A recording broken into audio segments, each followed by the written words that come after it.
선생님들 안녕하세요. 이번 영상에서는 표현 이해 혹은 국어 사용 기능 혹은 뭐 언어 사용 기능, 독서, 작문, 합법과 관련해서 책들을 추천해 보려고 합니다.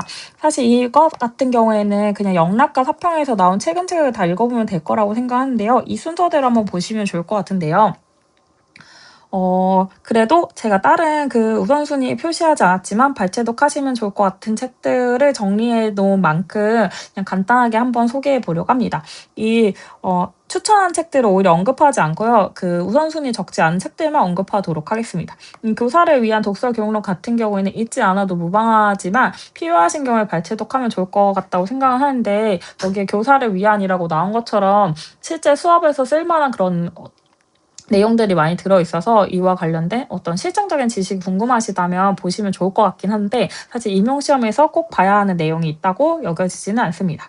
그리고 이 독서교육론 같은 경우에는 좀 옛날 책이어서 과거 기출문제와 관련된 내용들도 있는데요. 이 부분은 제가 교재에 수록을 했으니까 이 부분 참고하시면 될 것 같습니다. 그 독서교육의 이론과 실천 이 책은 대체로 영락과 사회평론 아카데미의 독서교육론 2종에서 다루어지고 있기 때문에 구태여 따로 읽지 않아도 된다는 생각이 듭니다. 그 독서 지도론 같은 경우에는 읽지 않아도 무방하다고 생각이 드는데 어휘 이론이 궁금해서 좀 자세히 살펴보고 싶다 할 때는 발췌독하는 걸 추천하는데요. 이것도 임용 기출문제와 관련된 내용은 제가 교재에 수록을 해두었습니다.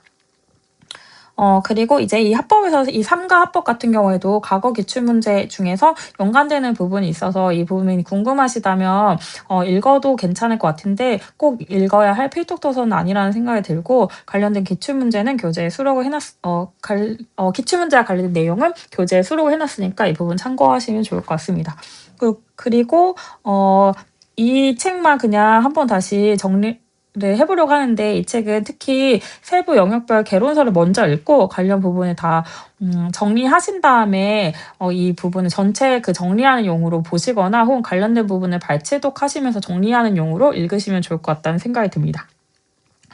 국어 교육의 이해가 이 나머지 영역들을 폭넓게 다루고 있는데요. 그래서 오히려 이 책으로 시작하기보다는 이 책으로 정리하는 것을 추천하고 싶어서 따로 언급해 봤습니다. 그리고 이 나머지 책들 같은 경우에는 대체로 그 현재 1차 시험과 관련성이 그렇게 높지 않다고 여겨지는 책이고 그나마 높은 게 국어과 교수 학습 방법인데 이 책 같은 경우에도 과거 기출문제에서 좀 봐야 될 부분들이 있었지만 사실 지금 현 시점에서 꼭 봐야 된다고 생각은 안 들고 관련된 부분은 교재에 수록을 했으니까 이 부분으로 충분할 거라는 생각이 듭니다. 그리고 개념이 있는 국어 완성 같은 경우에도 절판된 도서고 되게 옛날 도서인데 종종 아직도 언급하시는 분도 있어서 제가 넣어봤고요. 노베이스 초수가 영역별로 아무것도 모를 때 대략적인 틀을 잡는다고 생각을 하면 유용할 것 같지만 사소한 오류가 되게 많고 출판된 지도 되게 오래된 시간이 지나서 굳이 찾아봐야 할 도서라고 생각은 되지 않습니다. 이렇게 표현 이해 같은 경우에는 좀 간단하게 정리를 해봤고요. 스님들께서 공부를 하신다면 이 순서대로 그냥 쭉 보시면 좋을 것 같습니다.